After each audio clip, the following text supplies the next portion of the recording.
সময়ে সময়ে বহুতবোৰ ঘটনা সংঘটিত হয়। কেতিয়াবা ব্যক্তিগত কাজিয়াও সীমাৰ কাজিয়াৰ ৰূপ পায়। ইয়াৰ আগতেও এগৰাকী গগৈ উপাধিধাৰী, এগৰাকী চুতীয়া উপাধিধাৰী মানুহৰ মৃত্যু ঘটিছে। সিদিনা যিটো ঘটনা সংঘটিত হ'ল, এইটো বৰ আনফৰ্চুনেট এটা ইনচিডেণ্ট। আমি তীব্ৰ গৰিহণা দিছো আৰু আমি খুব উদ্বেগ প্ৰকাশ কৰিছো এই বিষয়টোলৈ। মাননীয় মুখ্যমন্ত্ৰী উদ্বিগ্ন। ডক্টৰ পেগু ডাঙৰীয়াই কালি অসমৰ মুখ্যমন্ত্ৰীগৰাকীৰ সৈতে আলোচনা কৰাৰ পাছত অৰুণাচলৰ মুখ্যমন্ত্ৰীগৰাকীৰ সৈতেও কথা বতৰা পাতিছে আৰু তেখেতক কথা দিছে তেখেতেই ভালকে ক'ব। গতিকে আজি যি আলোচনা হ'ল, আলোচনাত সকলোৱে এটা কথা বিচাৰিছে যে যিবিলাক ঘটনাৰ লগত জড়িত হ'ল তেওঁলোকক ইমিডিয়েটলি প্ৰচলিত আইনৰ আধাৰত তেওঁলোকক যাৱতীয় ব্যৱস্থা গ্ৰহণ কৰিব লাগে। আৰু অসম চৰকাৰে যিহেতু কেছটো ইয়াত অসম পুলিচে ৰেজিষ্টাৰ কৰিছে, প্লেচ অফ অকাৰেঞ্চটো অসম, এইটো অৰুণাচল নহয়। গতিকে সীমা সমস্যা আৰু এইটো আমি সীমা সমস্যাৰ লগত আমি একেলগ কৰিব খোজা নাই। এইটো এটা ল এণ্ড অৰ্ডাৰ প্ৰব্লেম। ল এণ্ড অৰ্ডাৰ প্ৰব্লেম আমাৰ মাটিত হৈছে। গতিকে আমাৰ পুলিচে যিখিনি ব্যৱস্থা গ্ৰহণ কৰিব লাগে অসমৰ মাটিত পালে সেইখিনি কৰিব। এতিয়া ভাৰত পাকিস্তানটো নহয়, কাৰণ চুবুৰীয়া ৰাজ্য, নেবাৰটো সদায় চুবুৰীয়া নেবাৰ। গতিকে আৰু তাত যিখিনি লোকে বসবাস কৰে, আজি মিচিং, ইপিনে তাত গালং থাকে, প্লেনটো একেটাই। এই মানুহখিনিৰ লগতো সম্পৰ্ক আছে।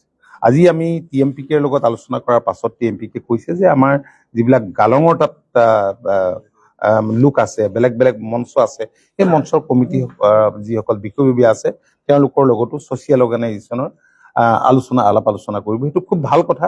আমি চুবুৰীয়া ৰাজ্যসমূহৰ লগত আলাপ আলোচনাৰ মাজেৰে সমাধান কৰিব লাগিব এই বিষয়টো। আমাৰ নিজৰ সমস্যা আৰু কংগ্ৰেছে সৃষ্টি কৰা সমস্যা। কংগ্ৰেছে ৰাজ্য সৃষ্টি কৰোঁতে যদি ওৱান্স ফৰ অল সমস্যাটো সীমাত ঠিক কৰি দিলেহেঁতেন, আজি যিবোৰ সমস্যাৰ আমি মুখামুখি হৈছোঁ এইবোৰ নহ'লহেঁতেন। আজি এনেবোৰ সমস্যাৰ কাৰণে সীমান্তত বিভিন্ন সময়ত বেলেগ বেলেগ ঘটনা সংঘটিত হয় আৰু ডেভেলপমেণ্টটো ৰখি গৈছে।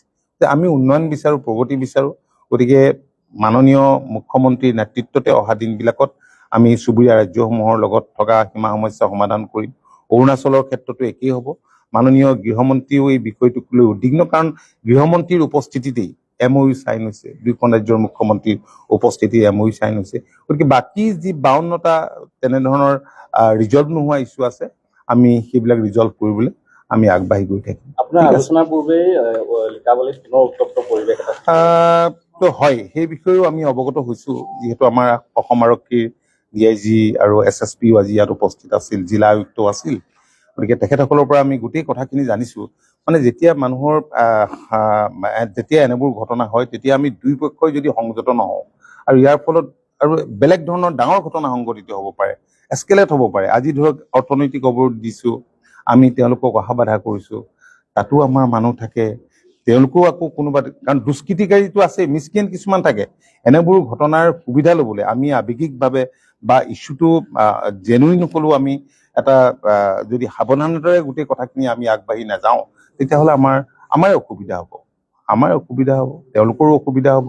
গতিকে সেইটো আমি নিবিচাৰোঁ। সকলো সংগঠনে এই আমাৰ সৈতে একমত প্ৰকাশ কৰিছে, কিছু ছাজেশ্যনো দিছে। তেওঁলোকে আজি টাই আহোম ছাত্ৰ সন্থা ঐক্য মঞ্চই যিখিনি দাবী জনাইছে সেইখিনি আমি মুখ্যমন্ত্ৰীক আমি দিম, আৰু যিখিনি আমি কৰিব পাৰোঁ সেইখিনি কথাটো আমি কৈ দিছোঁ। বহুত নতুন দাবী নহয়, সেইখিনি আমি ভবা কথাখিনিকে কৈছে। TMPকেও সেই কথাখিনিকে কৈছে।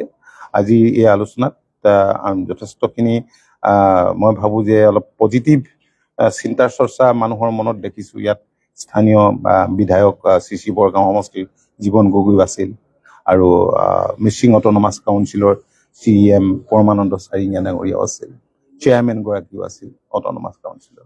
ঠিক আছে।